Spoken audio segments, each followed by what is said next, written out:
Nice one there. Hey guys. Produce fruit. That's all it. Okay. Hello guys, this is Sabrina from Failures Creations, and I was asked to do a video on how to make this necklace. Now this necklace was finished about a month ago, and since then, if you can see how swollen my hands are, this one is a little swollen, more swollen than this one is, but I can't actually do a lot of tutorials on bead work. And I especially can't do it on this necklace. This is a pineapple, what I call my pineapple necklace, because I got it from out of this book. This is the Bead and Button, and this is an old issue. It's December of 2001, issue number 46. And I'm sure you know that this is copywritten, so I can't do it and post it on Facebook. Post it on YouTube or anything. But this is the necklace. Now, the thing about the directions in here is there's a few things in this book that is incorrect and can be done a little bit better for to help you not make so many mistakes. Now, one is it calls from time to time for you to do 3 beads. And if you was to if you guys can see this right here, it calls for this row to move up a level and to add another pineapple, for you to put 3 beads in between the sets of bugles right here. Now, I am sure there's people out there with memory better than mine. I have horrible memory. I have empty seller syndrome. So it's very hard for me to remember things. But what I do remember is where to add that third at. So what I've done is I do not put the 3 beads in. Right here, I just put my 2 like I normally would. When I get here, and when I finish this pineapple, I know that when this pineapple is finished, to add that third set of bugles. And I do that by just stitching it in between the 2 beads. Once you do it, you realize that you have to take the needle through the bead to add the bugles. But in the second one, you just go under and just attach it straight to the thread, and then move to that next set, and you go through the seed bead like normal. But for me, I just didn't add that seed bead in the middle there. Okay. And the other difference I did was the ending. I'm going to switch this down here.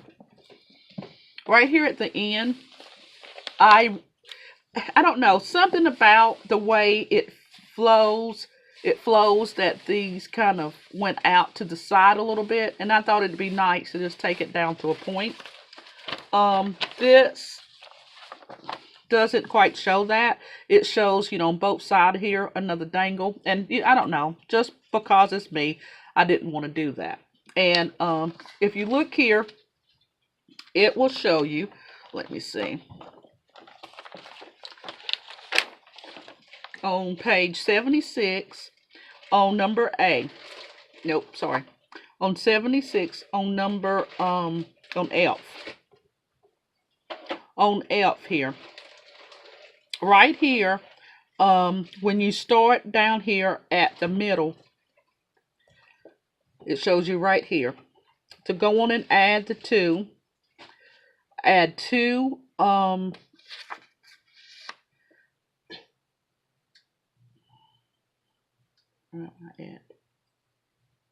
right here.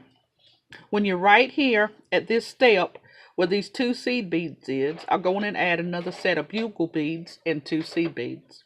And I do it here, and I did it on the other side. And then when you connect them, there'll be when you connect these 2, because you can see there that they're separate, I go on and put them together and add another set of bugle beads and 2 seed beads down at the end. And then I go through the 6 seed beads, add my 6 millimeter bicone, and I go through that a few times to strengthen it. And the on number 2 right here, instead of, it kind of like, for me, I don't know if you see this, when I did mine, you know, it was more natural for it to be more of a gap like this. And with this pattern, I don't know if it ever worked out well for them, but for me, this is my second one, it did not. It left a gap there that instead of just trying to connect it there, I ended up putting 2 more sets of bugles. The other difference I made, now, again, I don't know because I didn't do my first one like this, but they added bugles here. So they attached it at these little hooks here with more bugle beads. But when you do this, this is the last step you make, is this the collar area. And when this was, right when I was trying to connect it, I noticed when you hold it up like this, it would actually expand out. It didn't have this natural curve to it. And for me, the only way to make that natural curve is to connect them all in one solid piece instead of making more of a fringe around. And I did that by, okay, my example is this right here. This right here is the start, and it has this kind of like a curve to it. And this curve have 8 beads. So what I did when I started around is I went through 2 of the seed beads from this loop.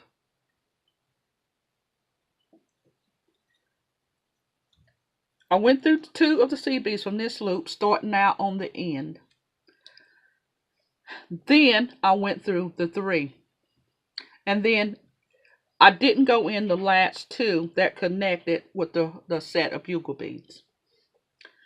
I went out, I added 2 seed beads, 1 8 millimeter bead, and then 2 seed beads. And then I went into the 3rd bead right here. I went through that 3rd bead, went through the next 3, and then I left the other 2. So at the last 2 beads, I went out at the last 3 there. And that's my little thing for this hoop right there. Well, guys, again, I hope y'all can get this magazine. I know it's old and from 2001, but I'm sure they can give you a back copy of it. And you know, follow directions there. If it didn't work for you, you know, you can definitely use mine. Okay. But thank you guys so much for showing interest, and thank you so much for asking me for my version of it. Until next time, continue beading.